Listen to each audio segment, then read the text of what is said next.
कथा सुनने की और कोई भी सत्कर्म करने का प्रयोजन नहीं था, क्योंकि वह निरंतर तपस्या में लगे हुए थे। पर जब संतों ने साधना के द्वारा आंख बंद कर दिया ध्यान करने के लिए, तो सामने आने वाला युग ये कलयुग दिखाई पड़ा। ये कलयुग इतना भयंकर है साहब, मैं अभी वर्णन करूंगा, आगे तो मैं दिखाऊंगा। सब कुछ उल्टा करके रख दिया। कलिकाल बिहाल किए मनुजा, नहीं मानत मात पिता तनुजा। कितना क्या नहीं किया कलिकाल ने, सब बेहाल करके रखा है, सारे धर्म पथ को भ्रष्ट कर दिया है। एक परिवार में भी विश्वसनीयता नहीं रह गई। घर की माँ बेटी अपने परिवार को सबकी निगाह से देखना पड़ रहा है। एक समाज का जो व्यक्ति है दूसरे के प्रति भयाक्रांत रह रहा है। एक भाई के प्रति प्रेम नहीं रह गया, लूटपाट चालू हो गया। पति पत्नी का आपसी संबंध विच्छेद कलह प्रिय हो गया है। बचा क्या है साहब? संत कौन बचा? जाके नख सिख जटा विशाला, सोई तापस कराल कलिकाला। पूजा पाठ करता है कि नहीं करता, कोई फर्क नहीं पड़ता। वो भजन करता भी है कि नहीं, कोई फर्क नहीं पड़ता। चार गनर जिसके साथ में चले और बड़ी बड़ी अट्टलिकाएं जड़ा जूट बधा हो और त्रिपुंड लगा हो, अरे महाराज बड़े महान साधु आ गए हैं। अंतर क्या है साहब? तपसी धनवंत दरिद्र गही, कल कौतुक तात न जात कही। जिन घर वाले सदगृहस्थों को बहुत सारे धन दौलत की जरूरत है, वो तो बेचारे दर दर की ठोकर खा रहे हैं। रुपए पैसे कैसे आ जाए, थोड़ा एक मकान दुकान तो बन जाए। जिनको सब कुछ चाहिए उनको तो मिल नहीं रहा, दर दर की ठोकर खा रहे हैं। और जिनको कुछ नहीं चाहिए, जो तपसी हैं, सन्यासी बन गए, उन्होंने बड़े बड़े मठ खड़ा करके रखा हुआ है। ये कलयुग का कौतुक है, ऐसा करके रखा हुआ है। उन ऋषियों ने जिनको तपस्या करना चाहिए, उन ऋषियों के मन में दया का भाव संचार हो गया। अरे राम राम, इतने भयंकर युग कलयुग में जीवों का कल्याण कैसे हो? तो कल्याण करने की भावना से उन्होंने एक सत्र आरंभ किया। और उस सत्र को प्रारंभ करने के बाद में श्री सूत जी महाराज को व्यासपीठ पर बिठाया और उनको तिलक पूजन आरती व्यासपीठ की पूजा करने के बाद में फिर कथा सुनने के लिए उद्यत हो ही रहे थे। ये कथा की परंपरा है। जो बड़ा होता है वह नीचे बैठता है, जो छोटा होता है वह ऊपर बैठता है। ऐसे कैसे हो जाता है? उपनिषदकार ने एक दृश्य देखा। चित्रम वट्टरोर्मूले वृद्धा शिष्या गुरो युवा, गुरोस्तु मौनम व्याख्यातम् शिष्या छिन्न संशया। हम लोगों को बोलना इसलिए पड़ता है कि अभी साधना पूरी नहीं हुई। उपनिषदकार ने एक दृश्य देखा कि एक बट वृक्ष के नीचे एक युवा गुरु बैठा हुआ है। आंख उसकी बंद है, समाधि लगा करके वो गुरु बैठा हुआ है और बूढ़े बूढ़े शिष्य उसके सामने बैठे हुए हैं। अंतर क्या है कि गुरु कुछ बोल नहीं रहा है। गुरोस्तु मौनम व्याख्यानम, वो आंख बंद करके मौन भाषा में उपदेश कर रहा है। और शिष्या छिन्न संशया, जितने शिष्य लोग हैं उनके सारे संशय अपने आप छिन्न हो रहे हैं। अब सुनने में तो आपको समझ में नहीं आ रहा होगा। समझ में इसलिए नहीं आ रहा होगा कि ये मौन की भाषा कौन समझे, परंतु समझता है साहब। आप लोगों ने सुना होगा कि वो बूढ़ी दादी जब संत के पास गई, मेरा बेटा ये पोता नाती गुड़ बहुत खाता है। संत ने कहा आप अगले हफ्ते लेकर के आना। अगले हफ्ते फिर लेकर के दादी पहुंच गई, इसका गुड़ खाना कम करवा दीजिए। संत ने कहा ठीक है बेटा, गुड़ खाने से पेट में कीड़े पड़ जाएंगे, बीमारी बढ़ जाएंगी, ज्यादा गुड़ नहीं खाना चाहिए, छोड़ दो। उस बच्चे ने कम कर दिया। तो अगले हफ्ते बूढ़ी दादी लेके फिर पहुंच गई। बूढ़ी दादी ने कहा कि महाराज जब इतना ही कहना था कि गुड़ खाना छोड़ दो, तो आप पहले दिन कह दिए होते, एक हफ्ते का टाइम क्यों ले लिया? संत ने कहा तब तो मैं खुद ही खा रहा था, तो उसको कैसे मना करता। पहले एक हफ्ते तक मैंने स्वयं छोड़ करके ट्राई किया, मैंने जब छोड़ दिया तब मैंने उसको उपदेश दिया। तो जब हमारे आचरण में कोई बात आएगी तो अपने आप से स्याह छिन्न संशया, फिर बोलने की भी जरूरत नहीं। गुरोस्तु मौनम व्याख्यानम, फिर मौन भी काम करने लगता है। जो वृद्ध है वो नीचे है, जो युवा है वो व्यासपीठ पर है। ऐसे भी बड़े कौन हैं? आप ही लोग बड़े हैं। हम किस में बैठे हैं? चौकी पर बैठे हैं। आप लोग कहाँ पर बैठे हैं? सब लोग जमीन पर बैठे हैं। अब आप खुद ही बता दो, जमींदार बड़े होते हैं कि चौकीदार बड़े होते हैं? तो ऐसे भी बड़े तो आप ही लोग हो, और होना भी चाहिए, है परंपरा। पर व्यासपीठ ऊपर का मतलब है, आचार्य चाणक्य ने कहा, ज्ञान का प्रवाह जल के सदृश होता है। व्यासपीठ ऊपर इसलिए बनती है ताकि प्रवाह बराबर सामने जाए। और कथा भी ऐसे सम्मुख बैठ के सुनना चाहिए। जब तक संवाद सामने का न हो तब तक फिर आनंद वो चीज रहता नहीं। तो 88,000 ऋषि बैठे थे। भगवान को लगा कि भंडार घर में कुछ है तो नहीं, कोई अन्न जल। और ये ऋषि महात्मा 88,000 हैं और इतना लंबा सत्र चला रहे हैं, तो इनके पास भोजन विश्राम की कोई व्यवस्था नहीं है, तो कैसे होगा? तो भगवान एक दंडी का वेश बना करके स्वयं ही पहुंच गए, एक सन्यासी का वेश बना करके। भगवान ने जाकर के शौनकादि ऋषियों को पूछा कि अरे महाराज जी, मैं भी कथा सुनने के लिए आए हूं, थोड़ी सी जगह मिलेगी क्या? उन शौनकादि ऋषियों ने कहा, ये बगल में जगह, आप आसन लगा लीजिए। बोले आसन तो लगा लेंगे, पर भंडार घर में कुछ दिखाई तो पड़ नहीं रहा है, तो नमो नारायण की भी व्यवस्था है कि नहीं है? कुछ मिलेगा कि नहीं मिलेगा? उन शौनकादि ऋषियों ने भगवान को भी फटकार लगा दिया। उन्होंने कहा, आप सचमुच के सन्यासी दिखाई नहीं पड़ते। भोजनाच्छादने चिंता वृथा कुर्वन्ति वैष्णवा, यो माम विशंभरो देवा सकिं दासानुपेक्षते। जो भोजन की और सोने की चिंता करता है वह भगवान का सच्चा भक्त हो ही नहीं सकता, क्योंकि जिसका भगवान विश्वंभर है, विश्व का भरण पोषण करता है, वह अपने भक्त को भूखा मार देगा क्या? कहीं न कहीं से व्यवस्था करके तो देगा ही देगा। इसलिए आप प्रेम से भगवान की कथा सुनिए और विश्राम करिए। जब भंडारे का पंगत का समय आएगा उस समय चकाचक भोजन भी मिलेगा। इसलिए माँ जी, वो भगवान विश्वंभर है, हम लोग तो निमित्त मात्र हैं। हम 2 हाथ से देते हैं, वो हजारों हाथों से देता है। हम लोग क्या करेंगे उसके लिए? वो हमको आपको निमित्त बना करके कर लेता है। इसलिए दुनिया का कोई व्यक्ति कहे वो पूर्ण नहीं है, वो अपूर्ण ही है। और भगवान परिपूर्ण है तो पूर्ण है। भगवान का काम कभी अपूर्ण हो ही नहीं सकता। इसलिए भगवान को बोलते हैं पूर्णमदः पूर्णमिदं पूर्णात् पूर्णमुदच्यते पूर्णस्य पूर्णमादाय पूर्णमेवावशिष्यते। भगवान परिपूर्ण है और इसीलिए हम लोग कोई भी सत्कर्म को भगवान को समर्पित करते हैं। ये कथा प्रारंभ हुई है, ये परिपूर्णता की ओर भी जाएगी। हम लोग आनंद उत्सव भी मनाएंगे। और आज जो होना था हो गया, अब कल हम सभी लोग लगेंगे और बड़े व्यवस्था के साथ में हम लोग उत्सव को मनाएंगे। आज कथा का शुभारंभ दिन था। जब विश्राम का समय आया उस समय हम लोग कथा ही शुभारंभ कर पाए।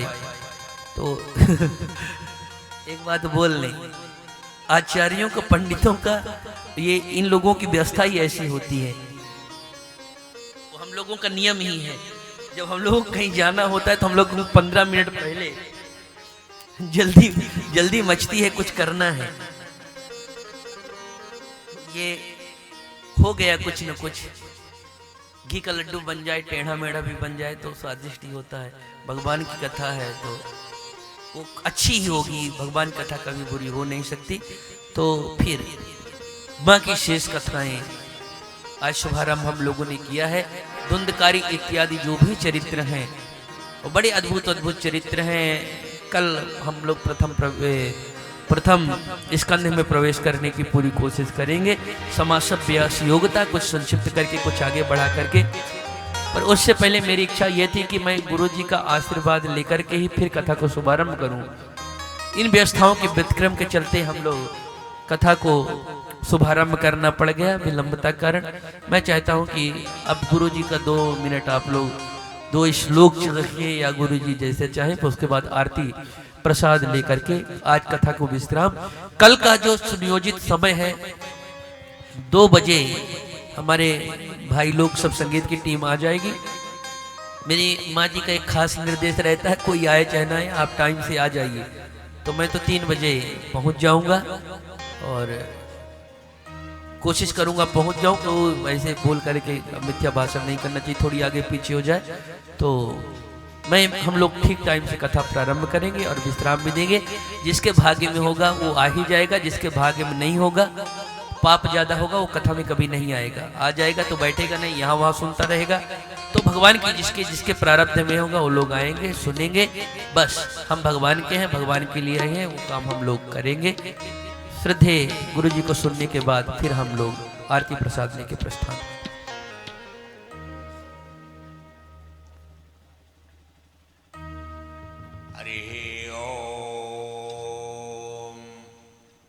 सतमिन्नु शरदो अन्ति देवाय जरसं तनुनाम यथा पुतरो पितरो भवन्ति मानो मध्यारिति शतायुर्गन्तो। हरिः ओं वषटते विष्णवास आकिणोमि तन्मे जुषस्सि पिबीष्टहव्यं वर्धन्तु त्वा सुष्ठुतयो गिरो मे येयोपातः स्वस्तिभिः सदा नः। मैं व्यासपीठ के अनुरोध में व्यासपीठ को नमन करते हुए भगवान पशुपतिनाथ की कृपा से मैं बोलता हूँ, लोका समस्ता सुखिनो भवन्तु, सभी लोग सुखी हों, मेरा आशीर्वाद यही है। और ये मैं व्यासपीठ को भगवान बादरायण उनके हृदय में वास करके ये श्रीमद् भागवत की कथा को शुद्ध उच्चारण करके लोगों तक पहुंचाएं, क्योंकि भगवान वेद व्यास का नाम ही बादरायण है। वो हृदय में वास करें। चतुर्वदनो ब्रह्मा दीवाहुरु परो हरि आभारोचन संभ्र भगवान बादरायण भगवान जो है व्यासपीठ के हृदय में वास करें और श्रीमद् भागवत की कथा को जिसके भी कान तक पहुंचे उसको पवित्र और मुक्त कर दें। ये भागवत की महिमा है और भागवत की महिमा से प्रेत योनि में इसकी परिधि के अंतर्गत जो भी आते हैं, प्रेत योनि में जो भी पशु पंछी स्थावर जंगम जो भी प्रेत योनि को प्राप्त हुए हैं, भागवत के वाचन से उनको मुक्ति मिलती है। वो मुक्ति देने वाले भगवान बादरायण व्यासपीठ के हृदय में वास करें और मुक्त करें। और ये जो कुछ भी हो, जहाँ पर ये श्रीमद् भागवत की कथा होती है वहाँ पर एकादश रुद्र के रूप में स्थापित कपिवर हनुमान वायु रूप में उपस्थित रहते हैं और कथा का श्रवण करते हैं। ये निश्चित है, क्योंकि रुद्र का रूप जो है एकादश रुद्र स्वयं भगवान शिव इस कथा को श्रवण करते हैं। क्योंकि ये कथा का शुरुआत सुख परिचित संवाद से शुरू होता है।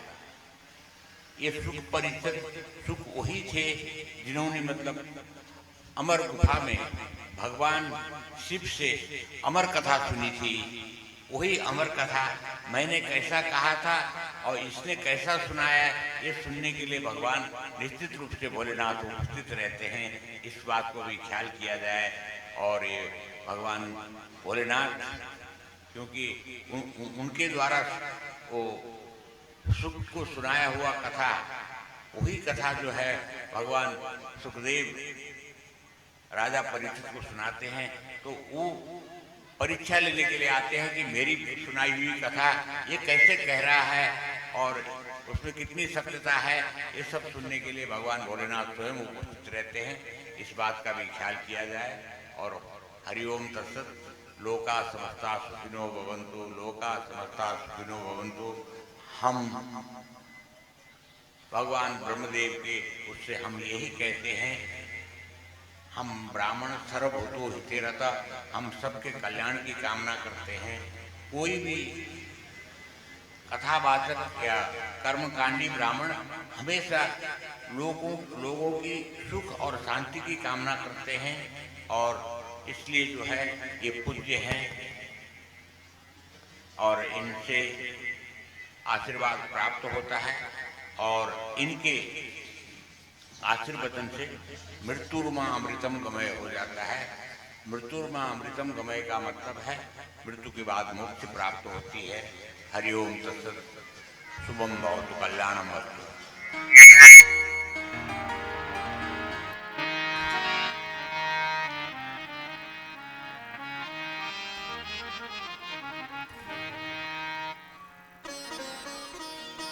दो बार भगवत नाम संकीर्तन। गोविंद जय जय गोपाल जय जय, गोविंद जय जय गोपाल जय जय, गोविंद जय जय गोपाल जय जय, गोविंद जय जय गोपाल जय जय, गोविंद जय जय गोपाल जय जय, गोविंद जय जय गोपाल जय जय, राधा रमण हरि गोविंद जय जय, राधा रमण हरि गोविंद जय जय, राधा रमण हरि गोविंद जय जय, राधा रमण हरि गोविंद जय जय, गोविंद बोलो हरि गोपाल बोलो, गोविंद बोलो हरि गोपाल बोलो, गोविंद बोलो हरि गोपाल बोलो, गोविंद बोलो हरि गोपाल बोलो, राधा रमण हरि गोविंद बोलो, राधा रमण हरि गोविंद बोलो, राधा रमण हरि गोविंद बोलो, राधा रमण हरि गोविंद बोलो, राधा रमण हरि गोविंद बोलो, राधा रमण हरि गोविंद बोलो, राधा रमण हरि गोविंद बोलो, राधा रमण हरि गोविंद बोलो, हरि गोविंद बोलो, हरि गोपाल बोलो, हरि गोविंद बोलो, हरि गोपाल बोलो, गोविंद बोलो हरि गोपाल बोलो, गोविंद बोलो हरि गोपाल बोलो, राधा रमण हरि गोविंद बोलो, राधा रमण हरि गोविंद बोलो। बोलिए वृंदावन बिहारी लाल की, बाल कृष्ण लाल की, अयोध्यानाथ भगवान की, हनुमंत लाल जी महाराज की, बोध भवन भोलेनाथ की, पशुपतिनाथ भगवान की, सत्य सनातन धर्म की, श्रीमद् भागवत महापुराण की, आज के आनंद की, श्रोता समाज की, नमः पार्वती पते हर हर। सर्वे भवन्तु सुखिनः, सर्वे सन्तु निरामया, सर्वे भद्राणि पश्यन्तु मा कश्चित् दुःखभाग् भवेत्। हरि ओम शांति शांति शांति सुशांतिर्भवतु, सर्वारिष्ट शांतिर्भवतु। सब लोग यथास्थान खड़े हो जाएं, आरती सब लोग मिलकर कर लें।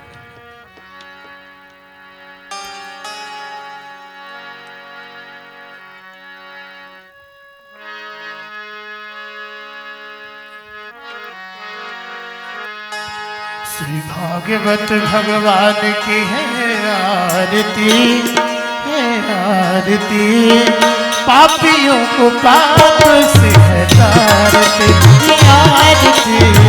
भागवत भगवान की है आरती, आरती, पापियों को पाप से है तारती। ये अमर ग्रंथ, ये मुक्ति पंथ, ये पंथ में वेद निराला, अब लोक जमाने वाला है। ये अमर ग्रंथ, ये मुक्ति पंथ, ये पंचम वेद निराला, नव ज्योति जगाने वाला, ज्योति जगाने वाला है, नव ज्योति जगाने वाला है। हरि नाम यही, हरि नाम यही, हरि नाम यही, हरि धाम यही, जग के मंगल की आरती है, आरती पापियों को पाप से हटारती ये आरती भागवत भगवान की है आरती, आरती पापियों को पाप से है तारती।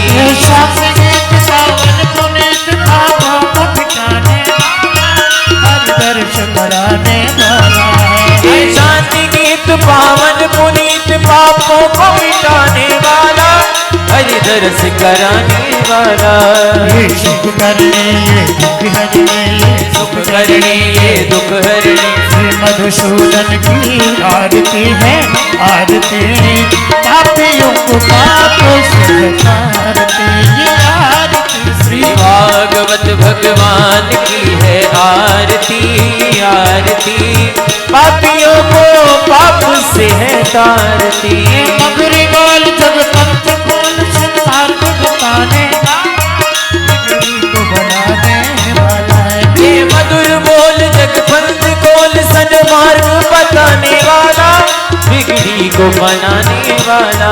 श्री राम यही, घनश्याम यही, श्री राम यही, घनश्याम यही, प्रभु की महिमा की आरती है, आरती पापियों को पाप से हटारती श्री आरती श्री भागवत भगवान की है आरती, आरती पापियों को पाप से है तारती। प्रभु निवारम करुणा विकारम संसार सारम भुजगेन्द्रहारी सदा वसंतम हृदयारविंदे भवं भवानी सहितं नमामि। त्वमेव माता च पिता त्वमेव त्वमेव बन्धु सदा त्वमेव त्वमेव विद्या द्रविणं त्वमेव त्वमेव सर्वं देव देव। हरे राम राम राम हरे हरे हरे कृष्ण कृष्ण कृष्ण हरे हरे हरे राम हरे राम हरे हरे हरे कृष्ण कृष्ण हरे कृष्ण हरे हरे। हरे राम हरे राम राम हरे हरे हरे कृष्ण कृष्ण कृष्ण हरे हरे हरे राम हरे हरे हरे कृष्ण कृष्ण कृष्ण हरे हरे। हरे कृष्ण कृष्ण कृष्ण हरे हरे हरे कृष्ण कृष्ण कृष्ण हरे हरे। कृष्ण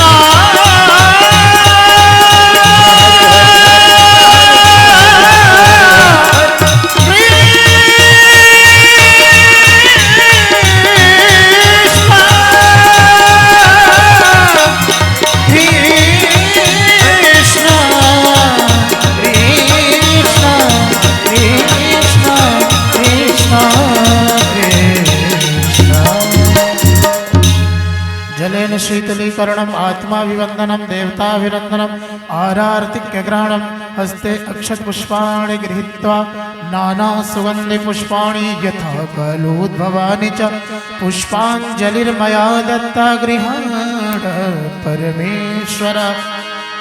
सुमन सुगंधित सुमन युत सुमन सुभक्ति सुवास पुष्पांजलि अर्पण करूं हे नाथ करो सुविकार। मंत्र पुष्पांजलि समर्पयामि श्री पुराण पुरुषोत्तमा नमः श्री राधा कृष्णाभ्याम नमः नमस्करोमि।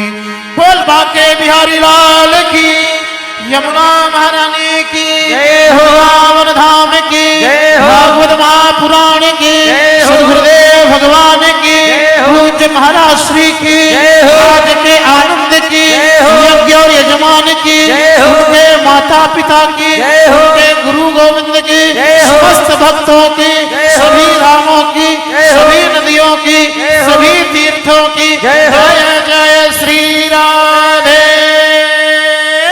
श्याम।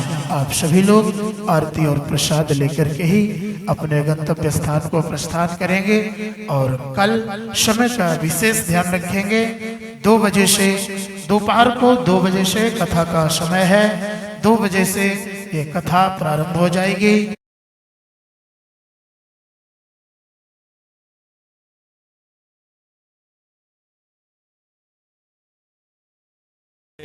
प्रवचन भी है, आस्था का संगम भी है। ब्यूटी है, व्यंजन भी है, बच्चों का मनोरंजन भी है। देश दुनिया की ताज़ा तरीन खबरों से रूबरू कराता ये है अन्नपूर्णा मीडिया ग्रुप और आप देख रहे हैं पी न्यूज़, खबरों का बादशाह।